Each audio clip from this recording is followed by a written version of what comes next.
Welcome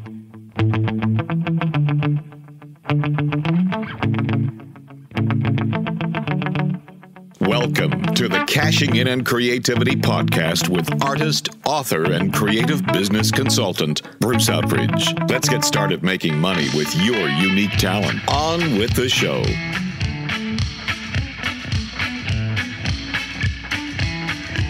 Hello, welcome to the Cashing In on Creativity podcast. I'm your host, Bruce Outridge. This is episode number 239. And today we are going to talk with Chris Kenney. And Chris is going to talk to us about how he helps people be successful, especially when it comes to their money. He's going to show us how we can grow and how we can make ourselves successful no matter where we are in this world. So stay tuned, and when we come back, we'll be on the line with Chris Kenney.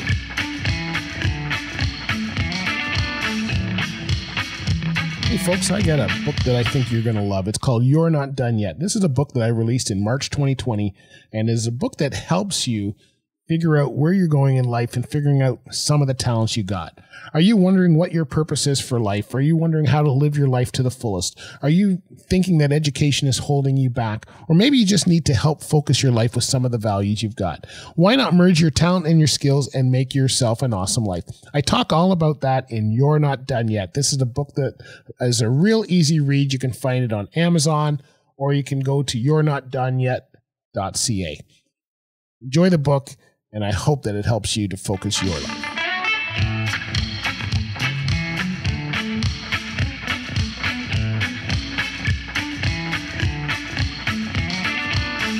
All right, let me tell you about Chris. Chris grew up actually in poverty. He was from a house where his mother was a drug dealer. He lived in a drug environment, and he grew up into wondering what is his future going to be like when he got older. And he had to really do some real changes and make some real differences from what his role models were and from what people above him were. You can only imagine what it's like to be living in that kind of a situation. And so to go from that to the seven-figure business he has today that he runs very successfully is incredible. And Chris came to me through their team.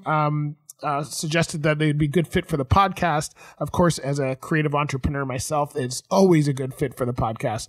So I'm excited to talk to Chris. I've checked out some of his work on his website, and it's going to be an absolutely fun day of learning. And I hope you're really taking some notes and realize, I think, probably that you can do it no matter where you are. So let's get on to that conversation with Chris Kenney.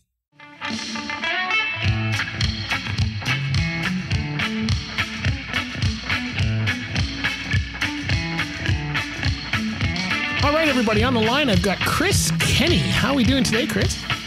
Oh, doing great. Great to be here. Good. Now, I'm excited to reach out to you. Your team reached out to me, which was really cool because it's nice not having to go find guests. And when I found you, I was really impressed with some of the stuff you were talking about. But I was reading about you, and you had a fairly rocky start, which I like to let people know kind of where people are, and sometimes it's helpful to know that not everybody was, born in a gold palace or something like that. So you want to share with us your story about kind of how you got into, we'll talk, I know you deal a lot with finances and coaching entrepreneurs and stuff, but tell us kind of how you got into that space and your background, if you would. Yeah, well, how I got into it was I was working in corporate America, and I was really successful. I wasn't successful in the beginning. I started in a sales job when I was about 30 years old, and I took a sales job because I had decided to drop out of college. I was studying special education, decided I didn't want to teach children for a living. I still love children, but I didn't want to teach children for a living. So went into sales. I was a telemarketer for a really long period of time. So about 18 months. I was dialing the phone 150 times a day. And my gosh, what a memory that is. It makes my stomach turn to think that I was able to do that for 18 months. 18 months I did that. Wow. So I worked the numbers, though. I worked the numbers really well, ended up getting promoted out of that position into an outside sales position, struggled in outside sales because I had a really negative perspective of selling, a really negative perspective of salespeople. I almost got fired as an outside salesperson. Then created a selling system that I absolutely love, started using that selling system, was able to turn around my results, went to the top 10% in that company. Then I decided, hey, I'm making a lot of money for another company. Wouldn't it be nice to make this money for myself? So I took the risk and stepped out of entrepreneurship, or stepped into out of corporate and into entrepreneurship.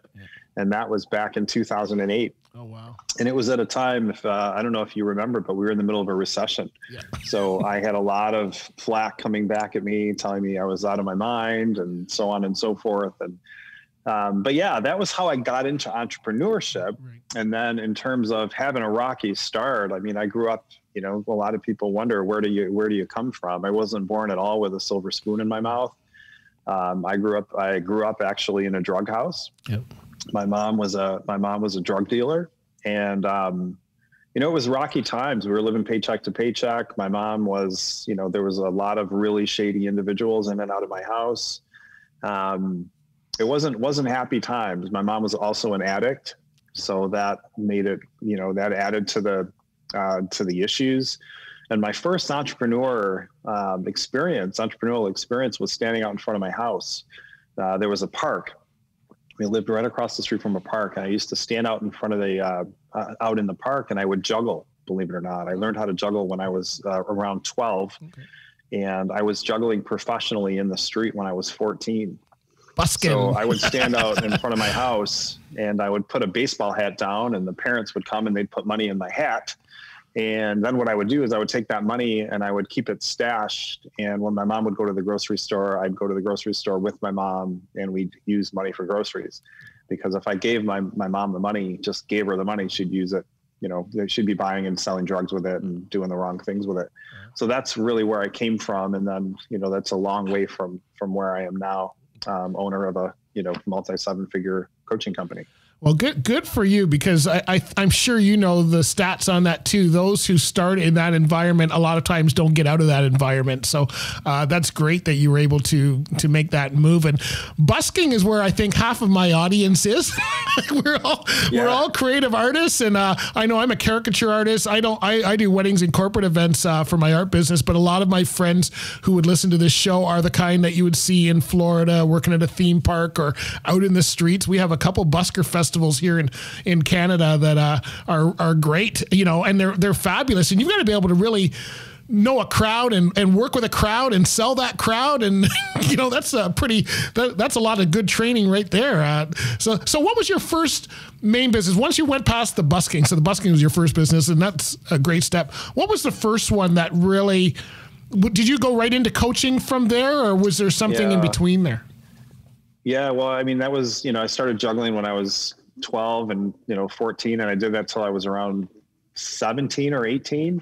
And then I was in the restaurant business for several years, and then I went to college. But my first business was actually the coaching business, which was back in 2008. So that's when it all began. And, you know, I stepped into coaching, and then was able to, you know, I struggled, you know, in the beginning. I was very green. I had no idea what I was doing, you know, who I was talking to, how to go about it. But I focused on really simple things. Who's my target market? I knew who my target market was. I said, I'm going to go where they are, and I'm going to talk with them. It was really that simple. And that year in 2008, what was my first revenue? It was $263,000. My first year as a coach.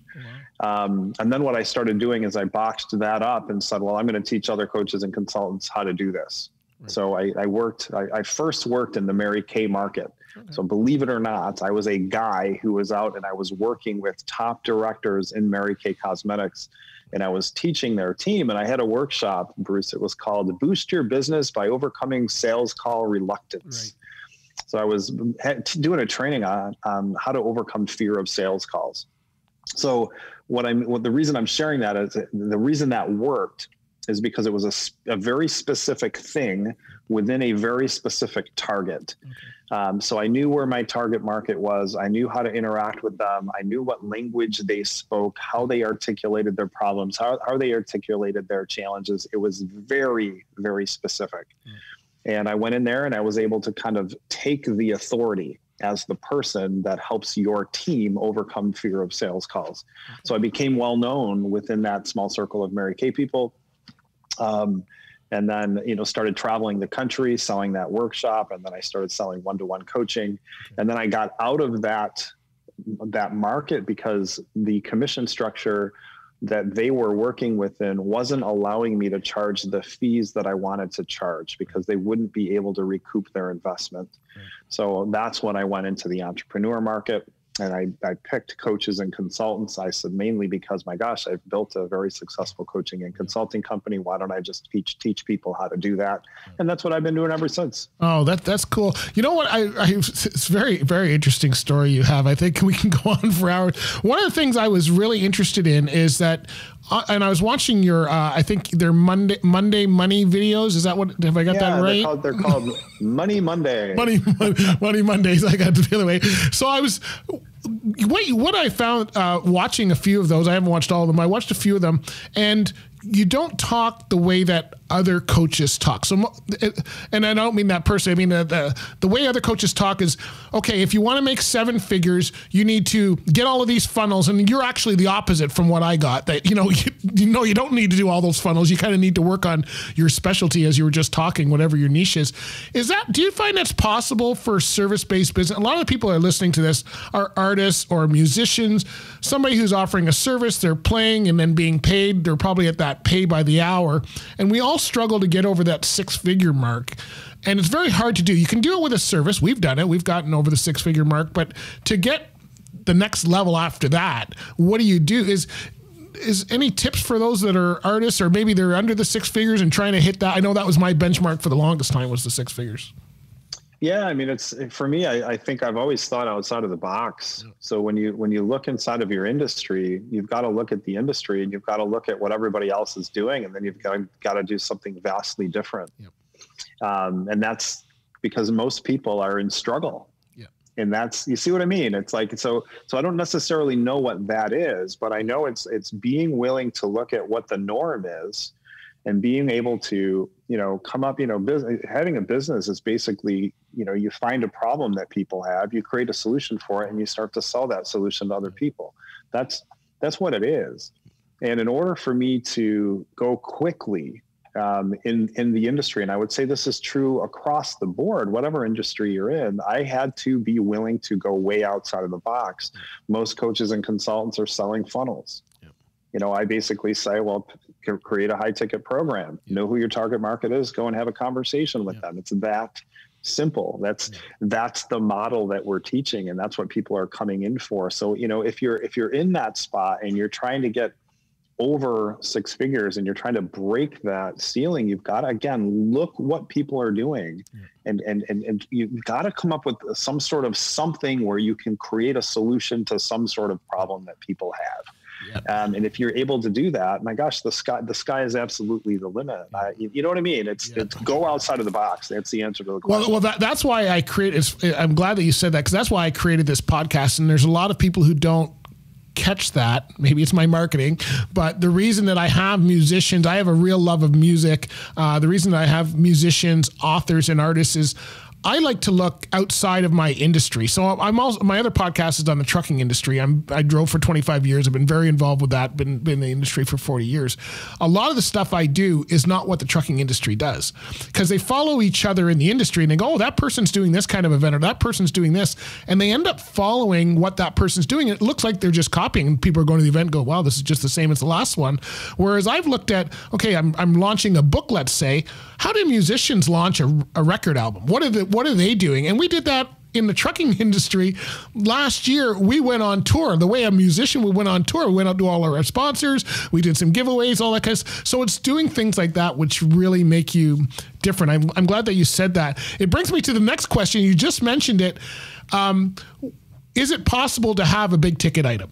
So this is the next thing. I know a lot of us artists and authors, we've a lot of times we have to benchmark based on what is in the industry. So another artist, if I go too high at, let's say I'm doing a caricature event and my price is at, let's say $100. If I go to $150, I actually can start pricing myself out of the market. So a lot of artists think that way. Is there a way when you're service-based, and I'm talking service-based because I think a lot of our listeners are service-based. If you're is there a way to create a high ticket item? Is it a matter of adding more services? I know we all want to stay away from the whole volume deal where you just get as many clients as you can because you just burn yourself out, right? One area, like one thing that comes up is you could be a person that teaches other artists. You could teach artists. You could teach artists. You see what I'm saying? I know that if you're at an amusement park and there's a guy over here who's charging $50 for a character and you're 200, well, guess what? The other guy's gonna get that work. Yeah. So that's what I think. It's coming up with something where you're teaching. And then in terms of like authors, for example, you go ahead, you say you wrote a book. If you wrote some sort of self-help book, some sort of something like that, my God, you could literally take each chapter of the book and have each chapter in the book be a module in a group coaching program, and then start and run a whole entire group coaching program based on the content of the book. Right. And then that turns into your 6-figure offer. Okay. So yeah, so it's a matter of just looking at some of the different things that you can do and work. You talk a lot about mindset. This is one of the things when I watched All Your Money. You talked a lot about money, and it's very important. It's true because most of us don't think about that. You have to actually step outside of yourself to change what you do. A lot of people, whether it's spending money or however, but you talked a lot about the virtual cap that we put on ourselves, whether it be mindset or what have you. You want to talk about that? Because I think a lot of people are stuck in that. I know that's something I always wrestle with as well. Yeah, it's the concept of a financial blueprint, that we're all operating within a blueprint. Yeah. In other words, there's an amount of money that we're very comfortable in. Yeah. In other words, a lot of us are, sitting, $5,000 to $10,000. So say you're comfortable at $70K, yeah, and that's your financial blueprint. You're either going to make 65 or 75K, 65, 75K. You're going to be just kind of hovering in there. And a lot of people get kind of trapped in that. So the question that I get is, how do I break through that? How do I break through if I'm sitting at this income ceiling? And the way to break through it, and it's not easy, what I'm going to say is going to be conceptually easy, but it's not necessarily easy to implement, is you've got to start to look at the rules you live by around money. Because you have to remember your money rules are creating your current money results. So if you'd like to create a different result monetarily, there are going to be rules that you need to break because your current rules are creating your current result. Okay. So for example, when I started business, I came in, I felt like I was, as I said in the beginning, I felt like I was totally green. And the reason I was able to go out and generate that much income that quickly is because I made an investment, which I think 99% of the population never would have made. I hired a very high ticket coach. Okay. I paid a coach $75,000, wow, $75,000 for 6 months of coaching. Okay.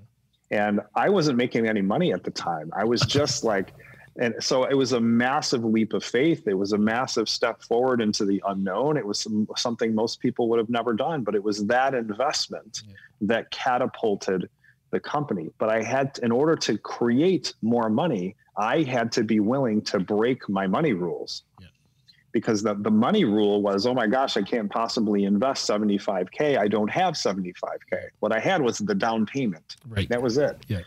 And then I stepped in. So you probably saw me, if you watch Money Mondays, you probably saw me talk a lot about faith, yeah, meaning like the bridge between the physical and the spiritual is faith. Yeah. The physical is what you have. The spiritual is what you want. The bridge that takes you there is faith, like being willing to move forward in faith when you don't see the whole direction. Right. Right. And I've been willing to do that in my life over and over and over again. And especially in these areas of remembering that, hey, my current rules are creating my current results. What rules do I need to be breaking? Yeah. And I'm consistently breaking my own rules, and that's how I'm elevating myself. Well, you just brought it up again because one of your other videos were about you buying the house and not having enough. The house. And the reason I was laughing, and I'm not telling people to go and get debt when they don't have money or anything like that, no, but you have to know yourself. And people ask me, there was a time when I started my podcast about, 5 years ago or something like that. Someone said on my other podcast, I've got sponsored, and they said, how did you get sponsors for your podcast? And I tell them, go buy a car. What happened is my wife and I her car was due for a lease. Mine was 10 years old. I went in to save her, the salesman, I'm going to protect her from the sale. We ended up coming out with 2 new cars. They gave us this deal, that was beyond deal. We come out with 2 new cars, I love it. And I'm looking and I'm going, I remember it was August. Our calendar was empty. I'm thinking, how the heck am I going to pay for 2 cars? My wife had just recently retired. We did it. It got me on the phone. I said, okay, well, I've got no sponsors for this podcast. Here's what we do. I picked up the phone, called, 27 people type thing. And we got it going, and we've never missed a payment. And you're talking about your house, and I'm going, okay, mine was a car, his was a house. And now you're just talking about coaching. Sometimes that's what it takes for people to kind of get motivated and get started. Do you find that a lot with some of the entrepreneurs you work with? Well, yeah, there was a level of accountability. Like when you talk about buying the house, what happened with the house was we decided we needed to move out of our space because the business was just taking over the house. I mean, the business was on the kitchen table. It was in the dining room. It was so we needed a bigger space, a place where Kate, my lovely wife, Kate has her own office. I have my own office. We've got this beautiful space here in the middle. It has a great backdrop, so it's great for podcasts. But it's a perfect place. We can host retreats here. There's so much we can do with this house. So we're looking for houses, and we find this house that's decent. And it was right in the budget. It's a decent house, but the office was not expansive. Right. It was not expansive. It was tiny. Kate said, I feel like I'm kind of in a box, and we want expansive. Yep. And we teach people the importance of being willing to move in faith, right? And take risk and that kind of stuff. So this house shows up, and it's $200,000 above budget, $200,000. So, oh my gosh, I come in here, and it's one of those moments where I knew it was my house, but I had no flipping idea how it was going to happen. Because I hadn't even asked the bank, my gosh. So the bank, they created this they gave me what's called a jumbo, just before a jumbo loan. So the house was, X amount of money. We got part of it in a conventional loan, and we got part of it in a home equity line of credit. They couldn't give it all to me in one loan. Right. We came in here, and within 60 days of being in here, we had increased our monthly retainer revenue by $30,000 a month. Wow.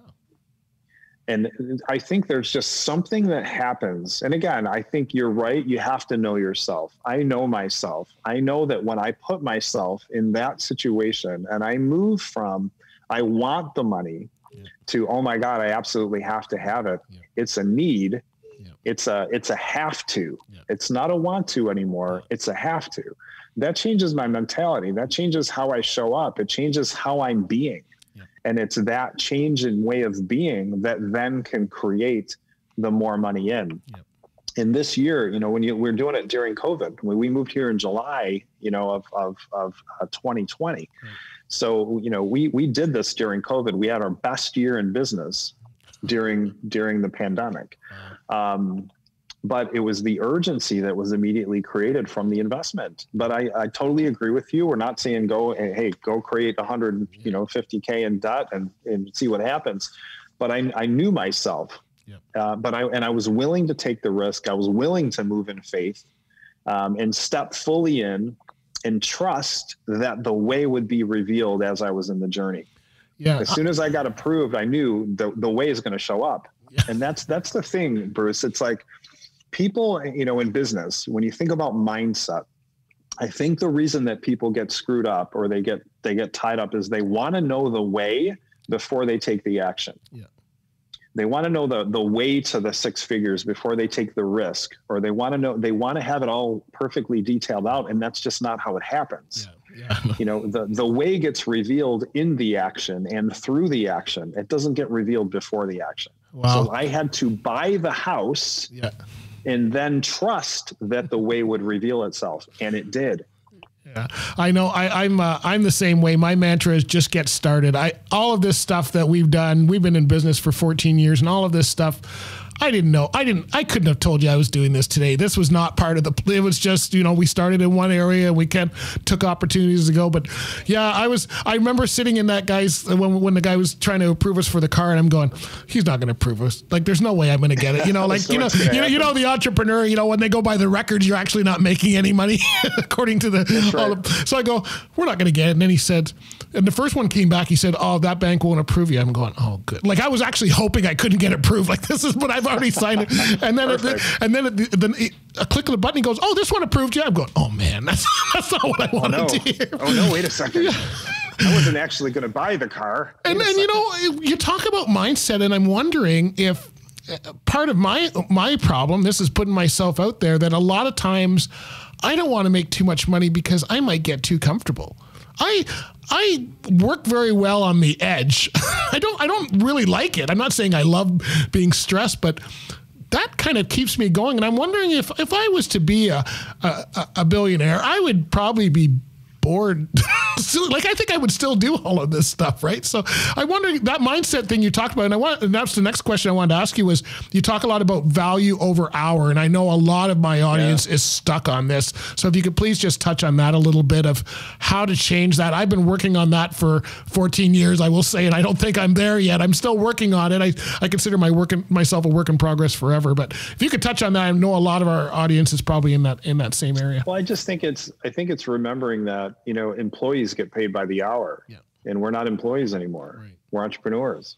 Yeah. So, and I feel entrepreneurs get paid based on the value they bring to the marketplace. Right. And it's being willing to fully sit in that. Yeah. That's the bottom line. It's remembering that you have to, if you want to create like serious revenue or serious elevation of revenue, we have to stop thinking like employees think. Yeah. So that's what I've had to do, and that's what I help people do. It's just getting out of employee mindset. Yeah. And when I think about value in terms of like what I'm teaching, I'm not thinking about the value of the hour that I'm on the phone with a person. Yeah. I'm thinking of the lifetime value of the skill set I'm teaching someone. Right. What's the lifetime value of this skill set? Because I'm usually, oftentimes, if you saw this, you see me, I'm teaching high ticket sales. Yep. So if I teach a person how to sell something for $10,000, what's the lifetime value of that skill set? Right. If I can teach a person how to sell something for $10,000 in a month, that doesn't mean that month should only be 1K just because it only took me a month. Right. That's a pretty damn valuable month. Yeah. I mean, you see what I mean? Yeah. So and it can go on, think right? About it. Yeah. So you have to go beyond what's the amounts of time that's in the delivery and go into the lifetime value of whatever it is you're teaching or giving or producing. Yeah, I know a lot of us don't. We try to think that. I think a lot of us understand how that works, but then it's very hard to execute, I think, is what a lot of us get stuck in. So do you have an example of someone that maybe you've taken a smaller business, where you're able to help them go from, maybe that $50,000 mark up to six figures or more? Just a kind of a generic not a template. I don't want to say, just maybe an example of how you help them break through, the mindset or whatever their challenge may have been, without using names, of course. let me just think here. Well, I'm just going to trust that the first person that came to my mind was the right person, because there's a client that I have, and I won't use her last name, but I will say her first name. Her first name is Sherry. And came to me when she was, on the verge of that like six-figure mark, but not quite there. And yeah, same thing, a lot of belief issues, a lot of doubting of value, that kind of stuff. Now, there were some structural things or some very practical things that were wrong. The first thing that I typically look at is how are people, like, what's a person's sales process? Like, how is a person moving from this person's a completely cold, they don't know who I am at all the way to this person is going to enroll or buy something from me. That's the first thing that I look at. And there was a lot of things that were broken in that process. And then what the other thing that was taking place is when she was doing enrollment, when she'd get a person into a call, the way she was selling was very broken. And this is also a very common problem. Right. In other words, they get on the phone, they're so worried about being salesy, being sleazy, being pushy, being perceived as manipulative, all of those things. So a person is so worried about that they shrink themselves into this tiny version of themselves to make sure that they don't come off that way. Right. And now they're in such a weak position because they've shrunk themselves so horribly that they'll massively undercharge for what it is that they're doing. Yeah. And that's what was taking place with her. So I had to teach her a very solid way to actually run her enrollment calls. Great. So we taught her a system for how to run her enrollment calls. The biggest mistake that she was making, aside from all this shrinking that I'm talking about, was she was also massively over teaching. So if any of you are on here and you're teaching any sort of, if you're an author and you've got a program and you're teaching people, the sales call's not the time to teach. Yep.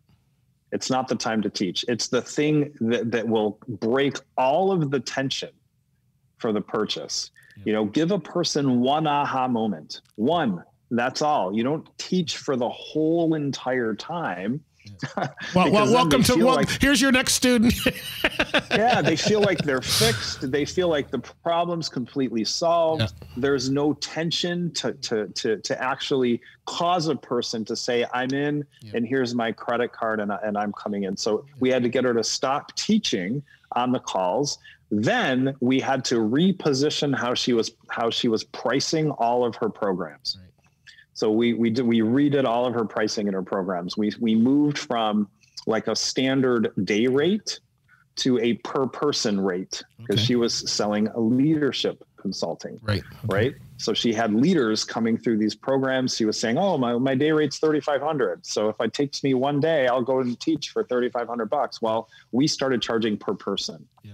So now if the program was for, $1,500 a person, and she had 30 people in the room, she was making 30 times 1,500 rather than $3,500. Yeah. So it had such a massive difference. So that was the first person that came to mind. There's many. Cool. I've been doing this for a long time. I know there's lots on your example. Yeah, there's lots on your website, lots of testimonials. I just thought I would, it's nice to hear.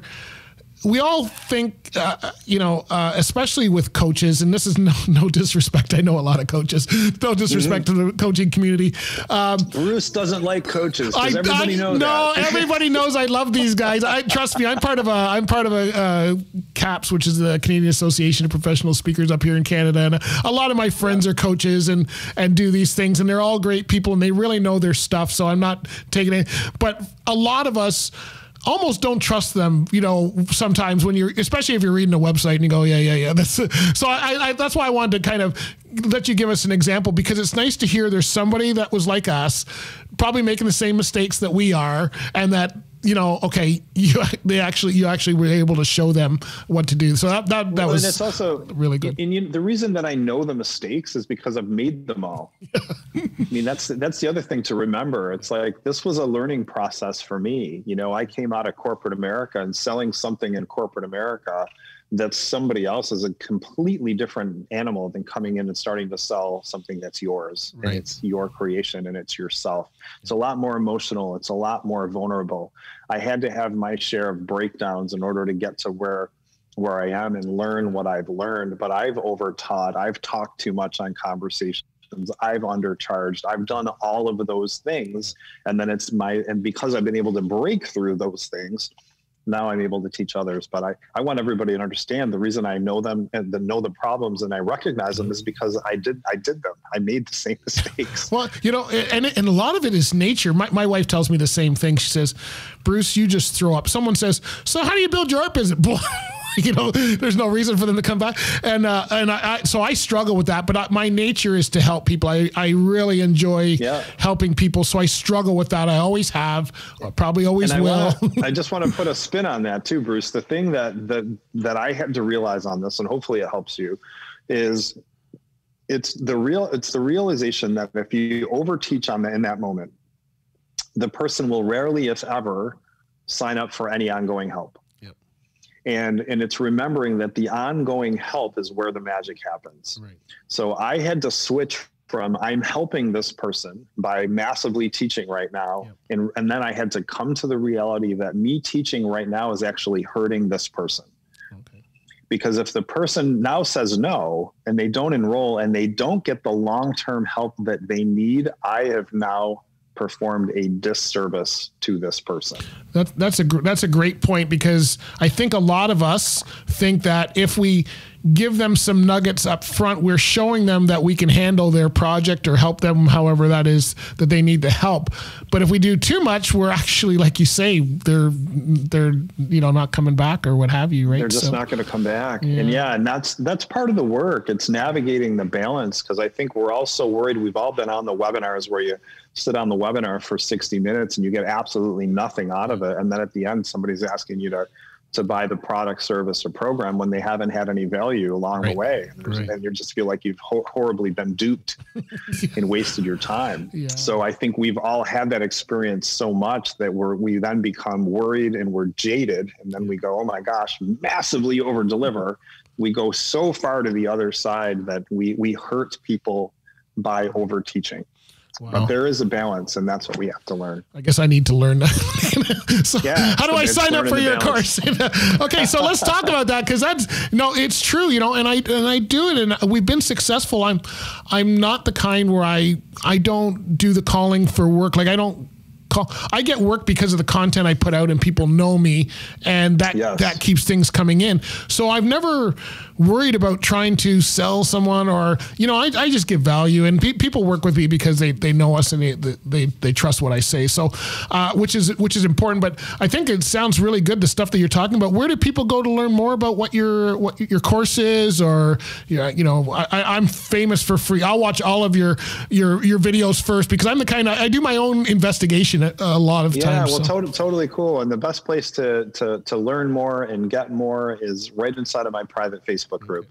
I have a Facebook group. It's called Sales Mastery Inner Circle. Okay. So Sales Mastery Inner Circle on Facebook. You hop over there, type that into the search bar. You'll answer 3 questions. Then my VA virtual assistant will let you on into the group. And then inside of that group, Bruce, we do teaching in there every single week. I have a live show every Thursday at 1 p.m. where I'll teach from 1 to 1:30, all complimentary. We do laser sessions, which are 10-minute coaching sessions. So I'll have 3 people per week. Okay. On Tuesday. They'll sign up for laser sessions. I'll give 30 minutes of coaching right on there, right on live. We stream it right on StreamYard. Everybody watches the sessions. People can sign up for them. So there's a ton of free value inside of there. And then while you're in the group, if you click on the units tab, and my gosh, you can go back and you can watch all the Thought Leader Thursdays. You can watch, my gosh, we've been doing live video every single week for, gosh, it's been over a year now. So there's a lot of content in there. And what about your, do you want to give us, I don't know if you want to give us a price, a rough price of your programming? Cause I know everybody's thinking, okay, this guy is going to charge me 75 grand. I guess that's how you do it, right? I don't know. Us small entrepreneurs are kind of always nervous about that, right? Well, here's the thing, and if I can certainly say the price. I'm not averse to saying it, but I will say if it's out of your range, come in the group and use the free content, because you'll still get a ton of value. But we have programs that range. The least expensive thing that I have is $5,000. The most expensive thing I have is $100,000. So my gosh, there's something for everybody somewhere in that range. But our least expensive is $5,000, and our most expensive is $100,000. So. Anything. I know that's a huge range, and I'm not trying to dodge the question. No, that's fine. No, if you want to spend $5,000, then we've got a $5,000 program, and if you want to spend $100,000, we've got a $100,000 program. It's all in there. Yeah, I guess it's based on what people need to know or what people want to learn, and exactly. Like I say, it's. I don't worry about price. Price is it's going to be based on the value that you think you're going to get or that you need. So if someone wants to spend $100, if that's the value and what the education they need, then I'm sure it's worth it. Like you say, if you teach them to make $100,000 for the next 20 years, they've paid that off, no problem, right? So it's not a a hard investment when they think about it in that way. And the $100K offer is for a very select few people. Yep. You know, we go through an interview process. There's a lot that we go through to bring those individuals in. But like I said, the range goes all the way down to 5,000. So I feel like there's something for everybody. All right. Well, we'll check that out. I need lots of help. I'm the reason that this podcast is I may be the host, but it's because I know what questions I need to. Chris, thank you so much for your time today. It's a pleasure. It's been a joy to be here, and you're a great interviewer. Thank you. And, I love what you're doing, and real pleasure to be part of it. Okay, great. Thank you very much.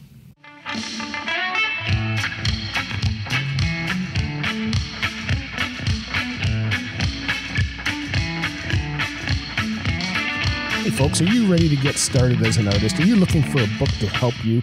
Hey, whether you want to start your business out of the gate on a part-time basis or you want to go full-time and jump right in, this book will help you. This is a book called How to Start an Artistic Business in 12 Easy Steps. And you know what? It's free. That's the cool thing about it, that you can get it free at cashinginoncreativitypodcast.com. All you have to do is go there, sign up, and you'll get a PDF download that is set up like a workbook so that you can work one day at a time, 1 week at a time, 1 month at a time, or you can do it all at the same time. Whatever works for you. This book will work for artists, authors, anybody that's a creative that is looking to use their talent to start a business or career. This is the perfect book for you. It tells you all the things you need.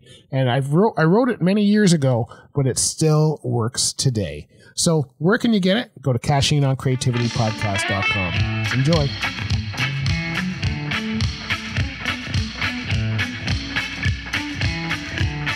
All right, so that's a great interview with Chris. Hopefully you got some great nuggets of information there that can help you do better for your business, no matter where you are. If you'd like to check out Chris's work, go to chriskenneycoaching.com. And Kenney is Kenney. chriskenneycoaching.com. He's also got a very successful Facebook group and a Facebook program. I'll put all of that in the show notes for you. And make sure you check that out, and check out his Monday money tips and all that kind of stuff. I really enjoyed them. Very short ways of improving your financial situation today. And as you know, no matter what your product is or what your service is, being able to, this month we're talking about scaling your business, and found a good money foundation is the important part of that whole thing. So I hope you got some really great tips out of that. Hey, make sure you subscribe to the podcast so you don't miss any of the great content and interviews we've got coming out. You can follow us on Instagram, Facebook, and Twitter. You can find me on LinkedIn. I'm your host, Bruce Outridge. I hope you're enjoying the show, and let us know what you'd like to see, and we'll try to get on for you. Thanks again, and we'll talk to you later. Bye. Need to know more about your host or the show? Check out your host at bruceoutridge.com and learn more about the show at cashinginoncreativitypodcast.com.